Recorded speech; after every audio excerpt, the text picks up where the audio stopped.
Hi everyone. तो कल का वीडियो देखा होगा तो अच्छा प्रॉफिट किया होगा आज के दिन। अब अगर हम 13th के लिए देख लेते हैं किस तरीके का डेटा आया हुआ है, तो रिटेलर्स का डेटा अगर हम देखते हैं तो हमें दिख रहा है कि स्लाइड बियरिशनेस आई है ना। 6,64,000 से 5,85,000 पे आए हैं ये लोग ऑप्शंस में। किया गया है इन्होंने 4,33,000 कॉन्ट्रैक्ट पुट शॉर्ट के बनाए हैं, उसके अगेंस्ट में पुट बाइंग ज़्यादा करी है 4,40,000 कॉन्ट्रैक्ट्स की। तो 7,000 कॉन्ट्रैक्ट्स इनके पास पुट बाइंग के ज़्यादा हैं। और कॉल शॉर्ट करें इन्होंने 64,000 कॉन्ट्रैक्ट्स, और कॉल बाइंग से निकले हैं ये लोग, ठीक है।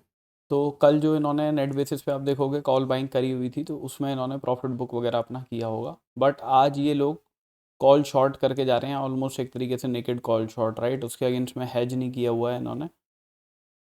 तो इनका बायस थोड़ा नीचे की साइड का ही है कि मार्केट नीचे की साइड जा सकता है। इसके बाद DIS का डेटा देखते हैं, तो आज इक्विटी में इन्होंने 359 करोड़ की बाइंग करी है। फ्यूचर्स में 2,819 कॉन्ट्रैक्ट लॉन्ग साइड के क्लोज किए हैं, शॉर्ट साइड के 70 कॉन्ट्रैक्ट्स क्लोज किए हैं।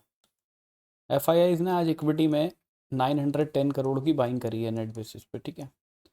प्लस आप इनके डेटा में देखोगे ना, धीरे धीरे फ्यूचर्स की पोजीशंस जो हैं वो नेगेटिव तो हैं ही, लेकिन शॉर्ट साइड की पोजीशंस कम हो रही हैं, ठीक है। 2 लाख के आसपास पहुंच चुकी हैं नेगेटिव में, 2,64,000 के आसपास थी अभी एक टाइम पे। तो आज इन्होंने फ्यूचर्स में दोबारा से, जैसे वेंसडे वाले दिन इन्होंने 25,000 कॉन्ट्रैक्ट्स क्लोज किए थे, आज भी इन्होंने 19,000 कॉन्ट्रैक्ट्स अपने क्लोज किए हैं। लॉन्ग साइड के 2,400 कॉन्ट्रैक्ट्स ऐड किए हैं। ऑप्शंस के अंदर 71,000 कॉन्ट्रैक्ट्स पुट शॉर्ट के बनाए हैं, उसके अगेंस्ट में पुट बाइंग करी है 73,000 कॉन्ट्रैक्ट्स की। तो नेट बेसिस पे पुट बाइंग है थोड़ी सी, बट ये पुट बाइंग इसलिए भी हो सकती है बिकॉज यहाँ पे कॉल बाइंग करी है इन्होंने, सॉरी कॉल बाइंग कह रहा हूँ मैं, फ्यूचर्स में लॉन्ग किए हैं इन्होंने। तो उसको हेज करने के लिए भी हो सकता है कि कुछ पुट बाय किया हो। कॉल शॉर्ट करे हैं 9,000 कॉन्ट्रैक्ट्स, और उसके अगेंस्ट में कॉल बाइंग काफ़ी ज़्यादा करी है 56,000 कॉन्ट्रैक्ट्स की। तो ओवरऑल बायस तो इनका बुलिश ही है कि भाई मार्केट ऊपर की साइड और जा सकता है। इसके बाद अगर हम प्रोप्राइटरी डेस्क का डेटा देखते हैं, तो इनका डेटा भी पिछले दिन से बुलिश हुआ है, थोड़ा -76,000 से -21,000 पे आए हैं। कॉल बाइंग और पुट बाइंग की पोजीशन में बैठे हैं नेट बेसिस पे ये लोग, ऑल्दो पुट बाइंग की पोजीशन इनकी पिछले दिन से कम हुई है, कॉल बाइंग की पोजीशन इनकी बढ़ी है नेट बेसिस पे अगर हम देखते हैं। तो यहाँ पे क्या है, 2,73,000 कॉन्ट्रैक्ट्स पुट शॉर्ट के बनाए हैं, उसके अगेंस्ट में पुट बाइंग करी है 2,44,000 कॉन्ट्रैक्ट्स। तो नेट बेसिस पे पुट शॉर्ट में है, यानी पुट राइटिंग करके गए हैं। कॉल शॉर्ट करे हैं 1,25,000 कॉन्ट्रैक्ट, उसके अगेंस्ट में कॉल बाइंग करी है 1,50,000 कॉन्ट्रैक्ट्स की, ठीक है। तो नेट बेसिस पे कॉल बाय पुट शॉर्ट के अंदर है। तो एक्सपेक्टेशन क्या है कि मार्केट ऊपर की साइड में जा सकता है। अभी निफ्टी की ऑप्शन चेन अगर हम देख के चलते हैं, तो PCR चल रहा है 1.18 में, बुलिश टेरिटरी में चल रहा है, 1 से ऊपर है। इन द मनी के अंदर कॉल राइटर्स ने अपनी पोजीशंस क्लोज करी है। इन द मनी के अंदर पुट राइटर्स ने पोजीशंस बनाई हैं 24,250, 24,200 पे भी ठीक ठाक पोजीशंस है। तो मंडे के लिए आपके लिए अच्छा इंडिकेशन का काम कर सकती हैं कि यहाँ पे अगर पोजीशन ऐड हो रही हो तो समझ जाइएगा मार्केट ऊपर की साइड में जाएगा, अदरवाइज मार्केट हॉल्ट कर सकता है। करंटली हमें दिख रहा है 23,900, 24,000 वाले लेवल पे अच्छे पुट राइटर्स आगे बैठे हैं, और पुट राइटिंग मोस्टली प्रोज ने करी है हमें पता है। तो 23,900 के अगर नीचे मार्केट निकलना शुरू करता है ना, तो ये लोग सब ट्रैप होंगे, ये अपनी पोजीशन क्लोज करेंगे, तो लॉन्ग अनवाइंडिंग से आपको नीचे का मूव दे सकते हैं।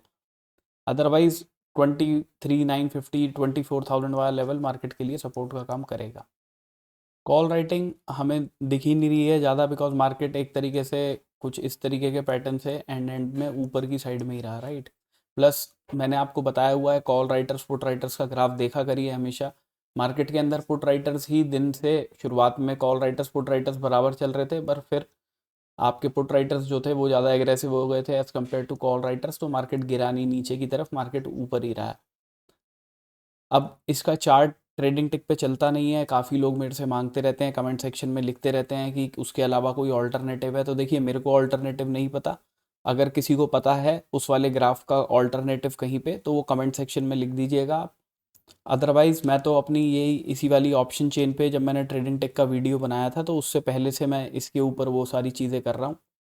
तो यहाँ पे आप देखोगे कि मैंने वो ग्राफ वगैरह, ये कॉल राइटर पुट राइटर्स का ग्राफ पहले से ही बनाया हुआ है ट्रेडिंग टेक के वीडियो से पहले, बट मेरे को ट्रेडिंग टेक दिखा था तो मैंने उसके ऊपर वीडियो बना दिया था, क्योंकि उससे थोड़ा आसानी हो जाती है मार्केट को समझने के लिए। कि मतलब अब जैसे आपको यहाँ पे दिख रहा है, मैंने कल भी बताया था, कल वाले वीडियो में भी आप देखना कि आज जब दिख रहा है हमें पुट राइटर्स एग्रेसिव हैं ज़्यादा as compare to call writers, तो इस टाइम पे आप क्यों नेगेटिव साइड की पोजीशंस बनाना चाहोगे, ठीक है, अब मार्केट में रिवर्सल आ जाए बात अलग है, लेकिन जब ये दिख रहा है अभी ऐसा सिनेरियो, जब डेटा इस चीज़ को सपोर्ट कर रहा है कि मार्केट में पुट राइटर्स ज़्यादा एग्रेसिव हैं, तो मार्केट क्यों गिरेगा। सिमिलरली आप बैंक निफ्टी के अंदर भी देखोगे तो देखिए शुरुआत से ही बैंक निफ्टी के अंदर पुट राइटर्स ही एग्रेसिव थे as compare to call writers, तो मार्केट ठीक ही रहा ऊपर की साइड में। अब अगर आप ये एक्सेल शीट लेना चाहते हैं तो ये मैं अपने रिकॉर्डेड सेशंस वगैरह जो मैंने पहले ही बनाए हुए हैं प्राइस एक्शन वगैरह से भी रिलेटेड, प्लस डेटा के कोरिलेशन में और इन एक्सेल शीट्स को कैसे अपडेट करना है, इनके वीडियोस मैं सब रिकॉर्डेड सेशंस एक साथ में ही देता हूँ। टेलीग्राम चैनल पे आप मेरे जा सकते हो, वहाँ पे आपको पिंड मैसेज मिल जाएगा, उसके अंदर आपको सारी इन्फो मिल जाएगी इससे रिलेटेड। अगर कोई इंटरेस्टेड हो लेने में तो यहाँ से ले लीजिए, अदरवाइज़ कमेंट सेक्शन में लिख दीजिएगा कि कोई ऐसी वेबसाइट है जो ट्रेडिंग टेक का ऑल्टरनेटिव हो सकती है जहाँ पे इस तरीके का डेटा मिलता है, तो बाकी लोग भी देख लेंगे उसे और उस पे जाके देख सकते हैं कॉल राइटर्स पुट राइटर्स का ग्राफ।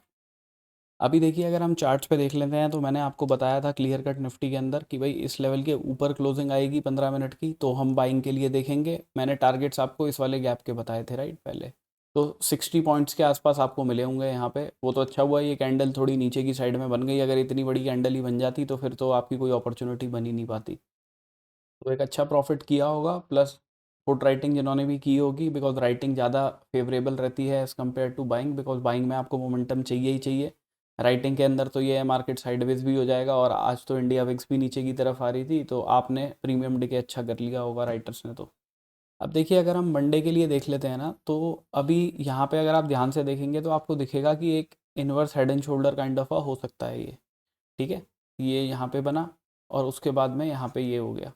अब ये चीज़ इससे भी ज़्यादा थोड़ा कंफर्मेशन मिल रहा है कि हो सकता है कि मार्केट ऊपर की साइड में ही निकले, बिकॉज इन लोगों ने क्या किया है कि यहाँ पे ब्रेकआउट दिखा के ना इसका और फिर नीचे की तरफ आए हैं। तो जो भी इस चार्ट पैटर्न को देख के लोग लॉन्ग साइड के लिए बैठे होंगे ना, एक बारी को इन्होंने कोशिश तो करी है कि उनके ऐसे ऑब्वियसली इस वाले स्विंग के नीचे की तरफ पड़े होंगे, तो उनको ट्रिगर तो करवाया है एक बारी और उसके बाद ऊपर की तरफ गया है। तो हो सकता है, चांसेस हो सकते हैं कि ऊपर की साइड ही निकल जाए, ठीक है। तो ऊपर की साइड के लिए ना हम लेवल चेंज नहीं करेंगे ज़्यादा। जो मैंने आपको कल बताए थे ये 24,085 का लेवल है, कि अगर इस लेवल के ऊपर 15 मिनट की क्लोजिंग आएगी तो बाइंग के लिए देखेंगे। टारगेट्स अपने 24,144 के रखेंगे पहले, मैक्सिमम क्वांटिटी यहीं बुक करेंगे। ऑल दो आप इस वाले पॉइंट से यहाँ तक का लगाओगे तो ये ऑलमोस्ट कितना है 725 से लेके आपका ऑलमोस्ट 24,025, ऑलमोस्ट 300 पॉइंट है ना। तो यहाँ से अगर आप देखो 300 पॉइंट तो ऑलमोस्ट 330 वाला एरिया के आसपास ही आता है। और डे के चार्ट पे आप देखोगे तो आपको दिखेगा कि 24,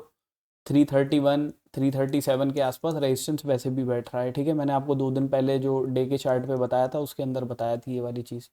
तो हो सकता है कोई प्लानिंग हो, अब कोई गैप अप करके ही मार्केट खुल जाए और सीधा ही उन लेवल्स के आसपास खुल जाए तो कुछ कर ही नहीं पाएंगे उस केस में। बट अगर कुछ फ्लैट खुलता है या गैप अप करके खुलता है और इस लेवल के ऊपर क्लोजिंग देता है, तब बाइंग के लिए देखेंगे। पहले टारगेट्स तो 24,144 के हैं जहाँ पे आप मैक्सिमम क्वांटिटी अपनी बुक करोगे। उसके बाद में दूसरा लेवल जो है वो 24,300 का ही रहेगा। बिकॉज मैं आपको डे के चार्ट पे एक बारी को दिखा भी देता हूँ, क्योंकि काफ़ी लोग ऐसे होंगे जिन्होंने वो वाला वीडियो नहीं देखा होगा परसों वाला। तो आप यहाँ पे देखोगे ना ये वाला लेवल, ये मार्केट ने सपोर्ट बनाया, ऊपर गया, ब्रेक करके नीचे की तरफ आया और इस लेवल को रेजिस्टेंस बना लिया। तो ये वाला लेवल जो है वो 24,300, 335 के आसपास ही निकल के आ रहा है कोई। तो हो सकता है मार्केट यहाँ से एक बड़ी कैंडल कुछ बना दे इस लेवल के आसपास तक की, तो इसका थोड़ा ध्यान रखिएगा। बट देखिए अगर ऐसा कुछ नहीं होता, मार्केट फ्लैट ही खुलता है और नीचे की तरफ आ जाता है, ठीक है। या फिर मार्केट सपोज कीजिए 24,086 के ऊपर भी जाता है बट क्लोजिंग नहीं देता, रेड कैंडल से कुछ क्लोजिंग देता है यहाँ पे।